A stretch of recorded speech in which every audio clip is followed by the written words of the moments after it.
잘 때 듣는 짧고 무서운 이야기. 할머니의 비밀. 준호는 어릴 적부터 할머니와 둘만의 비밀이 있다고 생각했다. 할머니 집은 오래된 바닷가 마을에 위치해 있었고, 할머니는 젊은 시절 바다에서 일어난 사건에 대해 이야기하곤 했다. 준호가 대학을 졸업하고 돌아온 어느 날 할머니는 마지막 비밀을 고백하셨다. 할머니는 젊은 시절 마을을 괴롭히던 살인마를 바다에 유기했다고 했다. 이야기를 들은 준호는 믿을 수 없었지만 할머니는 증거로 오래된 목걸이를 보여주었다. 그날 밤 준호는 꿈에서 바다가 소리치는 것을 들었다. 다음 날 할머니와 함께 바다로 간 준호는 물속에서 반짝이는 무언가를 발견했다. 그것은 할머니가 언급한 목걸이와 똑같았다. 준호가 목걸이를 집어드는 순간 바다에서 인기척이 들렸다. 뒤돌아보니 할머니가 사라지고 바다는 다시 평온해졌다. 준호는 그제야 깨달았다. 할머니가 말한 살인마는 실제로는 할머니 자신이었고, 그 비밀을 고백한 후 할머니는 바다와 함께 사라진 것이다. 할머니의 영혼은 그 비밀과 함께 영원히 바다에 묶여 있었던 것. 살인의 기억. 지연은 평범한 대학생이었다. 어느 날 도서관에서 공부하던 중 머릿속에 갑자기 낯선 기억이 스쳐 지나갔다. 그것은 어둡고 쓰라린 기억, 살인의 기억이었다. 처음에는 상상이라고 여겼지만 기억은 점점 더 자세해지고, 지연은 자신이 과거에 살인을 저질렀다는 끔찍한 사실을 받아들일 수밖에 없었다. 혼란과 공포에 휩싸인 지연은 과거의 자신을 추적하기 시작했다. 그 과정에서 지연은 자신이 살인을 저지른 것이 아니라 살인을 목격했던 것임을 알게 되었다. 그 살인의 진짜 범인은 바로 지연의 가장 친한 친구였다. 반전은 여기서 끝나지 않았다. 지연이 기억을 되찾을수록 친구는 점점 더 이상한 행동을 보였다. 마지막에는 지연에게 자신이 고의로 지연의 기억을 지웠다고 고백했다. 이유는 지연을 보호하기 위해서였다. 그러나 진실이 드러나자 친구는 사라졌고 지연은 혼자 남겨졌다. 기억의 짐은 너무나도 무거웠다. 바다의 속삭임. 혜주는 평생 바다를 두려워했다. 어릴 적 바다에서 겪은 사고 이후로 혜주는 바다 근처에도 가지 않았다. 하지만 어느 날 혜주는 바다가 자신에게 속삭이는 소리를 듣기 시작했다. 처음에는 환청이라고 생각했지만 소리는 점점 더 분명해졌고 혜준을 바다로 이끌었다. 바다에 도착한 혜준은 자신을 부르는 소리의 근원을 찾아 나섰다. 그는 믿을 수 없는 광경을 목격했다. 바닷속에서 그를 부르는 것은 바로 어릴 적 사고로 잃어버린 여동생의 영혼이었다. 여동생은 혜준에게 사고 당시 자신이 살인을 목범했다고 말했다. 그 살인의 범인은 바로 그들의 이웃이었다. 혜준은 충격을 받았지만 여동생의 영혼은 혜준에게 용기를 주었다. 여동생의 정의를 위해 싸우라는 것이었다. 혜준은 경찰에 신고했고 사건은 해결되었다. 여동생의 영혼은 평화를 찾았고 혜준은 더 이상 바다를 두려워하지 않았다. 바다는 이제 혜준에게 가족과의 소중한 추억과 연결되어 있었다. 살인의 예고. 현우는 평범한 대학생이었다. 그러던 어느 날 학교 게시판에 내일 저녁 캠퍼스에서 누군가를 살해할 것이다 라는 익명의 글이 올라왔다. 처음에는 모두가 장난이라고 생각했지만 다음 저녁 정말로 학교 안에서 살인 사건이 발생했다. 사건 이후 현우는 불안과 공포로 밤잠을 이루지 못했다. 그 후로 매일 저녁 같은 예고가 게시판에 올라왔고 매번 실제로 살인이 이루어졌다. 경찰은 범인을 찾기 위해 안간힘을 썼지만 단서는 전혀 없었다. 그러던 어느 날 현우의 컴퓨터 화면에 자동으로 글이 타이핑되기 시작했다. 현우야, 내가 다음 타깃이야. 현우는 공포에 질려 주변을 살폈다. 그때 거울 속에 비친 자신의 모습이 웃고 있었다. 현우는 그제야 깨달았다. 그는 수면 장애로 인해 무의식 중에 자기도 모르게 게시글을 올리고 범행을 저지르고 있었다. 범인의 초대. 지역은 유명한 미스터리 작가였다. 그의 소설은 항상 범인의 정체를 마지막까지 숨기는 것으로 유명했다. 어느 날 그에게 한 편지가 도착했다. 편지에는 그의 다음 소설에 대한 아이디어와 함께 실제 살인 사건의 해결을 위한 단서가 담겨 있었다. 편지의 작성자는 자신을 범인이라 칭하며 지역만이 진실을 밝힐 수 있다고 주장했다. 지역은 호기심과 작가로서의 책임감에 이끌려 조사를 시작했다. 그 과정에서 그는 놀라운 사실을 하나씩 발견했다. 모든 단서가 자신의 과거 작품들과 연관되어 있었고, 범인은 그의 소설을 모방하여 살인을 저지른 것이다. 최종적으로 지역은 범인을 만나기로 했다. 그러나 그가 도착한 장소에서 마주친 것은 거울이었다. 거울 속 지역의 반영은 차갑게 웃으며 말했다. 범인은 바로 너야, 지역아. 내 소설이 이 모든 사건의 영감이었지. 지역은 자신의 상상력이 현실의 비극을 낳았다는 사실에 충격을 받았다. 그는 이제 자신의 글이 누군가에게 영감이 아닌 악몽이 되었다는 것을 깨달았다. 놀이터의 속삭임. 민지는 새로 이사온 동네에서 산책을 하다가 폐허가 된 놀이터를 발견했다. 궁금증을 이기지 못한 그녀는 놀이터로 다가갔다. 녹슨 그네와 미끄럼틀, 잡초로 뒤덮인 모래밭이 쓸쓸한 분위기를 자아냈다.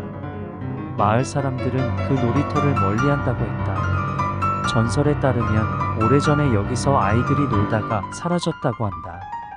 그날 밤 민지는 꿈에서 놀이터의 아이들이 노는 모습을 보았다. 아이들은 그녀를 향해 손을 흔들며 놀이터로 오라고 속삭였다. 다음 날 호기심에 이끌린 민지는 다시 그 놀이터를 찾았다. 그곳에 도착하자 갑자기 바람이 불기 시작했고 그네가 혼자서 움직이기 시작했다. 민지는 공포를 느꼈지만 발걸음을 돌리지 못했다. 그때 아이들의 웃음소리가 들려왔다. 소리를 따라가 보니 오래된 나무 뒤에 숨은 작은 기념비가 보였다. 기념비에는 사라진 아이들의 이름이 새겨져 있었다.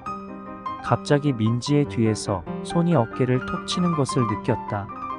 뒤를 돌아보았지만 아무도 없었다.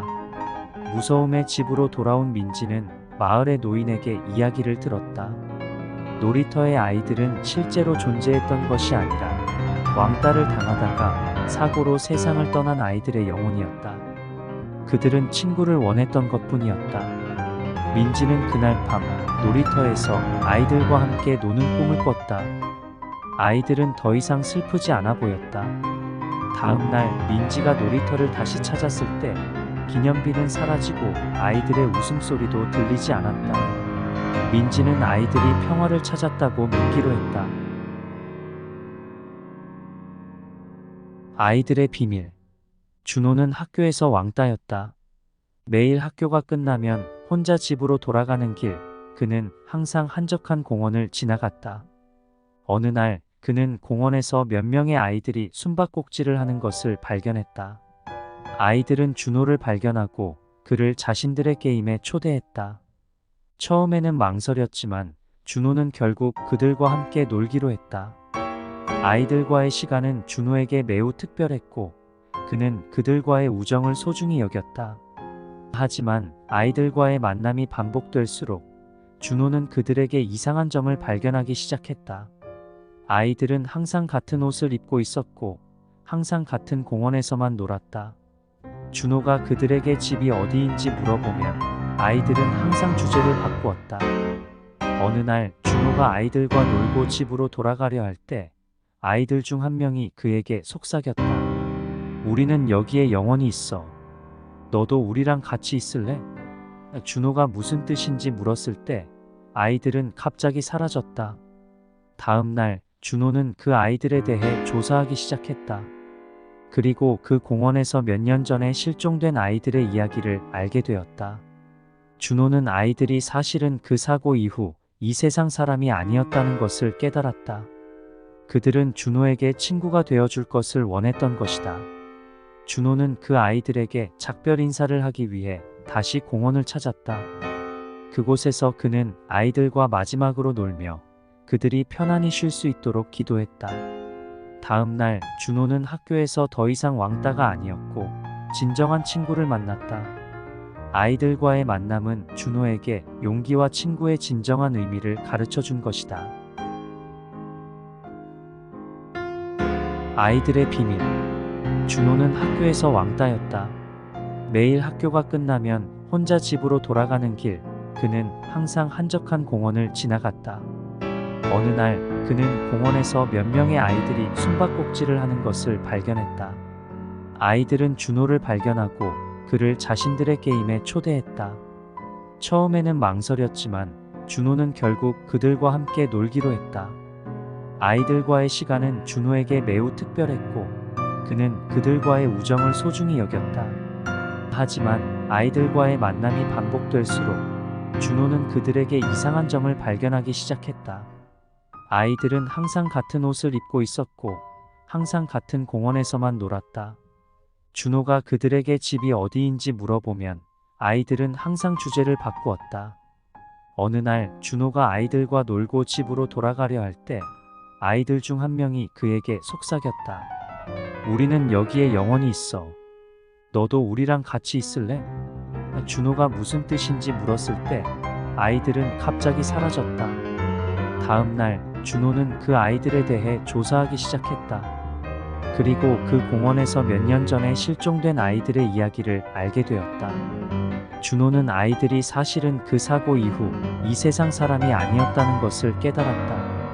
그들은 준호에게 친구가 되어줄 것을 원했던 것이다. 준호는 그 아이들에게 작별 인사를 하기 위해 다시 공원을 찾았다. 그곳에서 그는 아이들과 마지막으로 놀며 그들이 편안히 쉴 수 있도록 기도했다.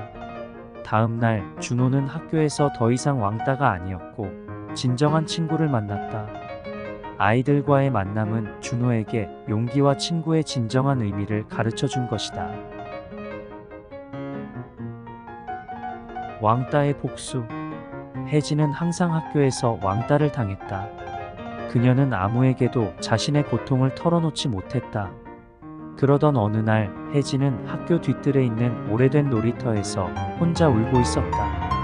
갑자기 놀이터의 구석에서 누군가가 그녀를 부르는 소리를 들었다. 혜진은 두려움에 떨며 소리가 나는 방향으로 걸어갔다.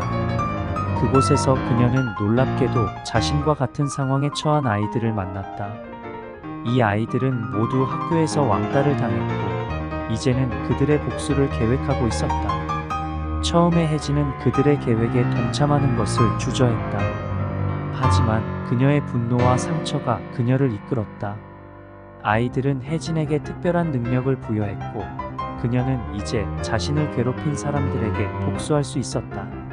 하지만 복수가 계속될수록 혜진은 점점 자신이 무엇을 위해 싸우고 있는지 잊어가기 시작했다. 결국 혜진은 자신의 행동이 다른 사람들을 더욱 아프게 만들 뿐이라는 것을 깨달았다. 그녀는 아이들에게 복수 대신 용서와 이해를 선택할 것을 제안했다. 아이들은 처음에는 혜진의 말을 받아들이지 않았지만 결국 그녀의 진심이 그들의 마음을 움직였다. 혜진과 아이들은 함께 학교에 복귀하여 왕따 문제에 대해 이야기하고 모두가 서로를 이해하고 존중하는 환경을 만들기 위해 노력하기 시작했다. 이 세 가지 이야기는 모두 상상력을 자극하고 소름 끼치는 분위기를 조성하며 마지막에는 반전을 통해 긍정적인 메시지를 전달합니다. 학교에 잊혀진 교실. 서울의 한 고등학교에서 전해지는 이야기다. 주인공인 현수는 탐험을 좋아하는 학생이었다. 어느 날 그는 학교의 오래된 건물 뒤편에서 사용되지 않는 교실을 발견한다. 교실은 수십 년간 잠겨 있었고 그 안에는 먼지로 덮인 책상과 의자, 그리고 칠판에는 오래된 글씨가 쓰여 있었다. 현수는 호기심에 이끌려 몇 차례 그 교실을 방문한다. 그러던 어느 날 그는 칠판에 새로운 메시지를 발견한다. 제발 나를 여기서 꺼내줘. 놀란 현수는 교실의 비밀을 파헤치기 시작한다. 조사 끝에 그는 수십 년 전 그 교실에서 학업 스트레스를 이기지 못한 한 학생이 자살했다는 사실을 알게 된다. 현수는 학생의 영혼이 교실에 갇혀 있음을 깨닫고 그를 위한 작은 추모식을 열어준다. 이후 그 교실에 다시 들어간 현수는 칠판에 새겨진 고마워요 라는 감사의 메시지를 발견한다. 그날 이후로 그 교실에서는 더 이상 이상한 일이 발생하지 않았다고 한다. 1등의 그림자. 다은은 항상 1등을 놓치지 않는 모범생이었다. 그러나 그녀의 성공 뒤에는 말할 수 없는 비밀이 있었다. 다은은 자신만이 볼 수 있는 그림자를 가지고 있었는데 이 그림자는 항상 그녀에게 1등을 유지하라고 속삭였다.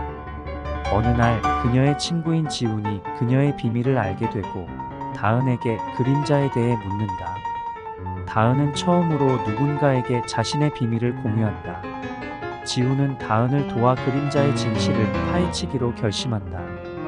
그들은 그림자가 과거에 자살한 1등 학생의 영혼임을 알게 된다. 그 영혼은 자신이 겪었던 압박감과 고통을 다른 1등 학생에게 전달하며 그들로 하여금 같은 운명을 겪게 하려 했다. 다은과 지훈은 영혼이 평화를 찾을 수 있도록 도와주기로 하고 그 영혼을 위한 작은 추모식을 열어준다. 그 후 다은은 더 이상 그림자에 시달리지 않게 되며 그녀는 자신의 성적을 건강한 마음으로 유지하게 된다. 미아의 집 더 로스트하우스. 은지는 평소와 다르게 길을 잃고 말았다. 시골길을 따라 걷다 보니 오래된 집 하나가 눈에 띄었다. 호기심에 이끌린 은지는 집 안으로 들어갔다. 그곳은 시간이 멈춘 듯 낡고 고요했다. 탐색을 시작한 은지는 집안 곳곳에서 이상한 소리와 속삭임을 듣기 시작했다. 점점 불안감이 커져갔다. 밤이 깊어가자 은지는 집을 나가려 했지만 문이 움직이지 않았다. 그때 집안을 돌아다니던 그림자 하나가 은지에게 다가왔다. 그림자는 자신이 이 집의 주인 미아라고 소개했다. 미아는 자신이 살던 시절 집을 나간 후 길을 잃어 영원히 돌아오지 못했다고 했다. 은지는 미아의 도움으로 비밀 통로를 통해 집을 빠져나올 수 있었다. 밖으로 나온 은지는 경찰에게 이 사실을 알렸고 조사 결과 오래전에 실종된 미아의 이야기가 사실임을 알게 되었다. 은지가 만난 미아는 그녀의 영혼이었다. 미아의 가족은 은지의 도움으로 오랜 시간의 슬픔에 마침표를 찍을 수 있었다. 이 사건 이후 은지는 더 이상 길을 잃지 않았고 미아의 집은 평화를 되찾았다. 사라진 마을 사람들. 민재는 도시 생활에 지쳐 잠시 시골로 여행을 떠났다. 그가 도착한 마을은 아름답고 평화로워 보였지만 마을 사람들은 모두 어딘가 긴장한 기색이 역력했다. 첫날 밤, 민재는 마을 사람들이 모두 집 안에 숨어 지내는 이유를 알게 되었다. 바로 매년 이맘때면 마을 사람들이 무자비하게 사라지기 시작하는 저주 때문이었다. 민재는 호기심과 두려움 사이에서 갈등하던 중 마을의 오래된 도서관에서 이 저주의 기원에 대한 단서를 발견했다. 과거 마을에 살았던 한 마녀가 마을 사람들에게 억울하게 목숨을 잃은 후 그녀의 분노가 저주가 되어 마을을 괴롭혔다는 이야기였다. 민재는 저주를 풀기 위해 마녀의 무덤을 찾아 평화를 구하는 의식을 치렀다. 그런데 의식을 마치자 마을 사람들이 하나둘 모습을 드러내기 시작했다. 저주가 풀린 것이다. 하지만 민재가 깨달은 것은 마을 사람들이 사라진 것이 아니라 시간이 멈춰 있었던 것. 그리고 그 순간 민재는 자신도 그 멈춰진 시간 속에 영원히 갇히게 되었다는 것을 알았다. 미아된 기억. 지아는 어릴 적 겪은 사고 이후로 기억 상실증을 앓고 있었다. 어느 날 그녀는 갑자기 머릿속에 어렴풋이 떠오르는 집의 이미지에 이끌려 그곳을 찾아가기로 결심했다. 도착한 그 집은 오래되고 버려진 상태였지만 지아는 집안 곳곳에서 어린 시절의 기억 조각들을 발견했다. 밤이 되자 지아는 집안에서 속삭이는 듯한 소리를 들었다. 그 소리를 따라가던 지아는 비밀스러운 방을 발견했다. 방 안에서 그녀는 어린 시절 자신이 누군가와 함께 있었던 사진들을 발견했다. 그 사진 속에는 지아 옆에 또 다른 소녀가 있었다. 그 순간 지아는 그녀가 쌍둥이 자매가 있었다는 사실을 기억해냈다. 그러나 더 충격적인 사실은 그 사고 이후 쌍둥이 자매가 사라졌다는 것이었다. 지아는 집을 더 조사하다가 비밀의 방 뒤에 숨겨진 일기장을 발견했다. 그 일기장에는 쌍둥이 자매가 자신을 버리고 떠난 부모에 대한 원망과 지아만을 위한 복수를 계획한 내용이 담겨 있었다. 지아가 그 사실을 깨닫는 순간 집은 이상한 소리로 가득 찼다. 그리고 그녀는 뒤늦게 자신이 쌍둥이 자매의 복수 계획에 빠져 있었다는 것을 알게 되었다. 지아는 그날 밤 자매의 영혼과 함께 집안에 영원히 갇히게 되었다. 마지막 손님. 한주는 작은 도시의 조용한 카페를 운영하고 있었다. 어느 날 저녁 카페에 한 남자가 들어와 마감 시간까지 남아 있었다. 그 남자는 한준에게 자신이 죽기 전에 마지막으로 찾고 싶은 사람이 있다고 말했다. 한준은 그 이야기에 감동받아 남자를 돕기로 결심했다. 한준이 남자의 이야기를 듣고 그를 도와 그 사람을 찾는 과정에서 그들은 예기치 못한 사실들을 마주하게 되었다. 그 사람이 마지막으로 본 것은 바로 이 카페였고 그 사람은 실종된 지 오래였다. 남자와 한주는 실종자의 흔적을 따라가다가 카페 지하실에 도달했다. 그곳에서 그들은 실종자의 유해를 발견했고 그 옆에는 오래된 일기장이 놓여 있었다. 일기장을 통해 그들은 실종자가 카페의 전소유주였으며 남자가 그를 죽인 범인임을 알게 되었다. 남자는 실종자의 영혼이 자신을 괴롭히자 죄책감에 못 이겨 그를 찾으려 했던 것이었다. 하지만 남자가 자백하려는 순간 카페는 갑자기 어둠에 휩싸였고 실종자의 영혼은 남자를 자신과 함께 어둠 속으로 끌고 갔다. 한주는 그날 이후로 카페를 닫고 다시는 그곳을 열지 않았다. 고립된 숲속 오두막. 준영은 도시 생활에 지쳐 숲속에 고립된 오두막에서 주말을 보내기로 결정했다. 도착한 첫날 밤 모든 것이 평화롭고 완벽해 보였다. 하지만 자정이 되자 분위기가 변했다. 숲에서 이상한 소리가 들려오기 시작했고 오두막 주변을 둘러싼 안개는 점점 더 짙어졌다. 둘째 날 준영은 숲속에서 오두막으로 통하는 유일한 길이 사라진 것을 발견했다. 모든 통신수단도 작동하지 않았다. 고립된 느낌에 불안해진 준영은 오두막을 탈출하기 위해 숲으로 들어갔다. 그곳에서 그는 피를 우는 나무를 발견했다. 나무에서 흘러나오는 피는 숲의 모든 생명체에게 영양을 공급하는 것처럼 보였다. 반전은 준영이 숲에서 길을 찾으려 할 때 나타났다. 준영은 실제로는 오랫동안 실종된 사람이었고 오두막은 그가 마지막으로 본 곳이었다. 준영이 숲에서 발견한 것은 자신의 운명과 숲이 하나로 얽힌 비밀이었다. 준영은 자신이 숲의 일부가 되었음을 깨달았고 그 순간부터 그는 다시는 고립감을 느끼지 않았다. 사라지는 길. 한수는 어느 늦은 저녁 친구들과의 모임에서 돌아오는 길에 평소와 다른 지름길을 선택했다. 그 길은 은근히 소름 끼치는 분위기를 풍겼지만 한수는 그저 빨리 집에 도착하고 싶은 마음뿐이었다.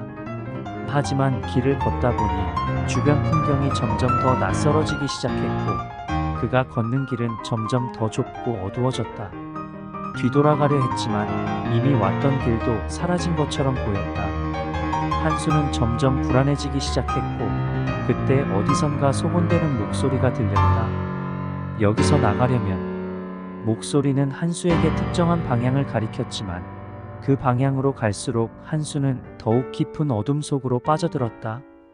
결국 한수는 어둠 속에서 길을 잃고 말았다고 생각했다.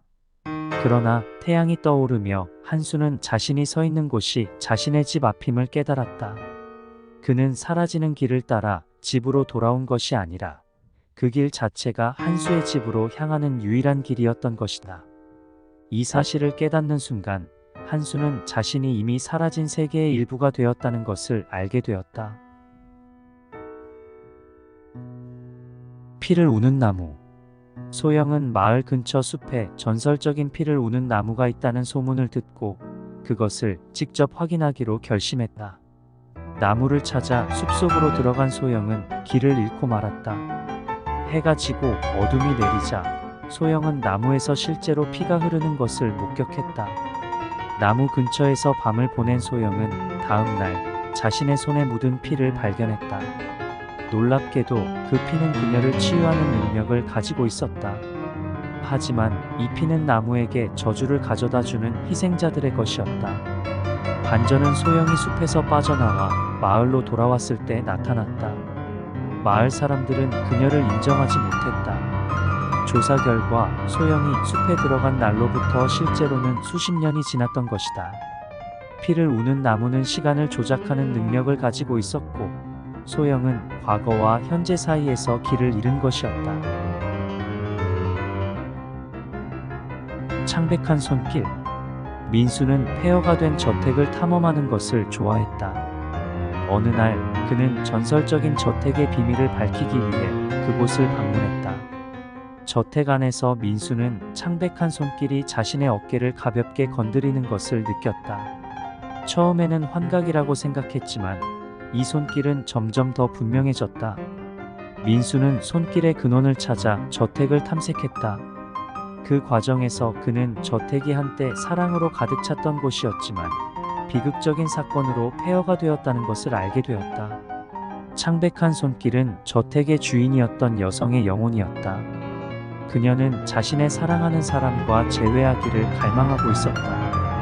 반전은 민수가 그 여성의 사랑하는 사람의 후손임을 깨달았을 때 나타났다. 영혼은 민수를 통해 평화를 찾았고 저택에 남아있던 비극적인 기운은 사라졌다. 민수는 이 경험을 통해 자신의 가족 역사와 그 안에 숨겨진 사랑의 힘을 이해하게 되었다. 소리 없는 외침.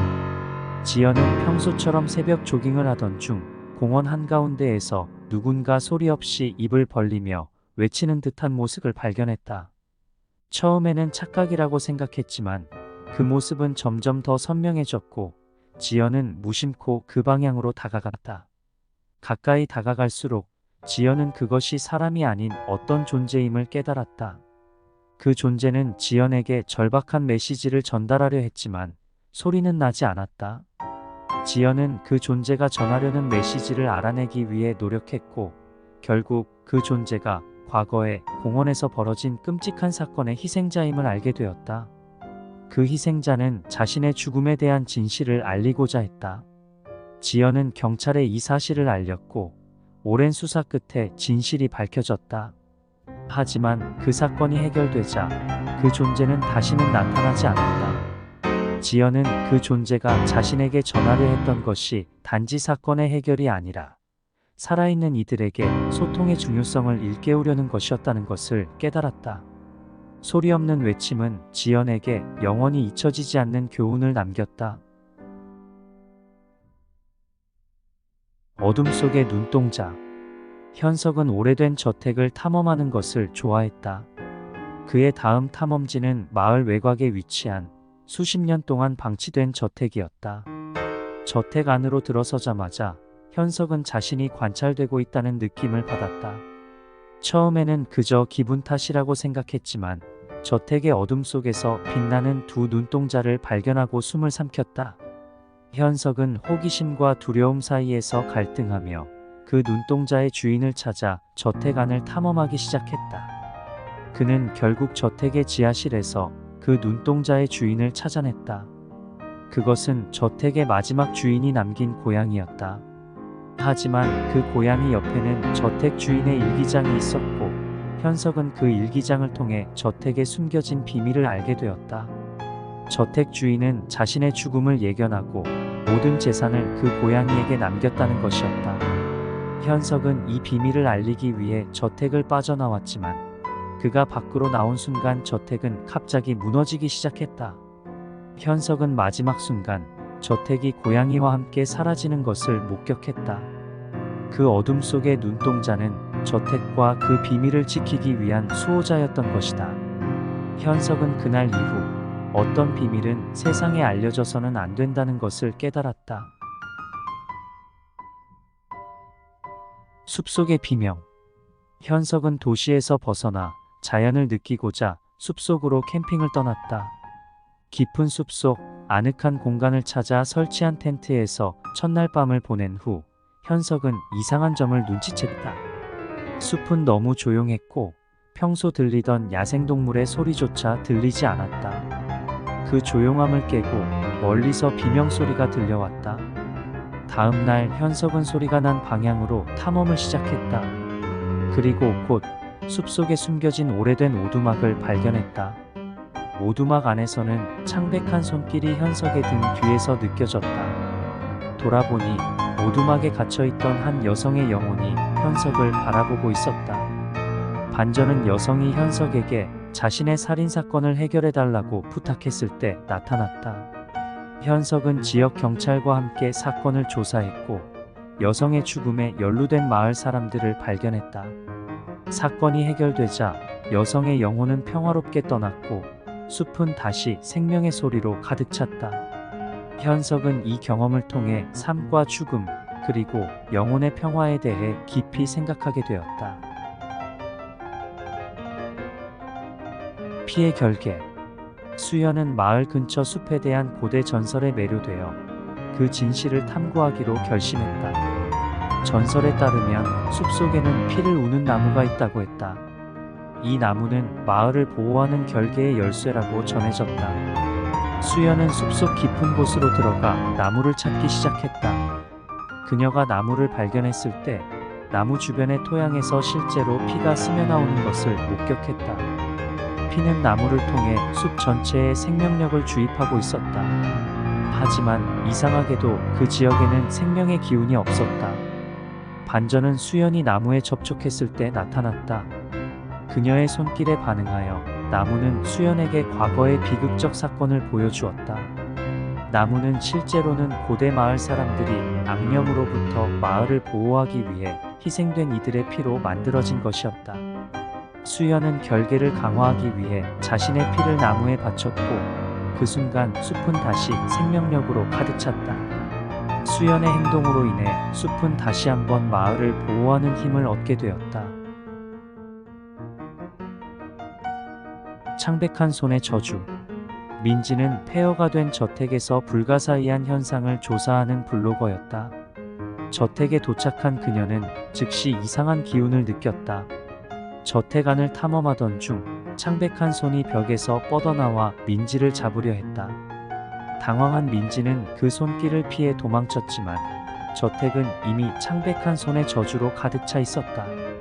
민지는 저택의 역사를 조사하기 시작했고 그곳에서 일어난 비극적인 사랑 이야기를 발견했다. 저택의 주인이었던 여성은 사랑하는 이를 잃고 그 슬픔으로 인해 저주를 남겼다. 창백한 손은 그녀의 손길이었다. 반전은 민지가 여성의 사랑하는 이의 후손임을 알게 되었을 때 나타났다.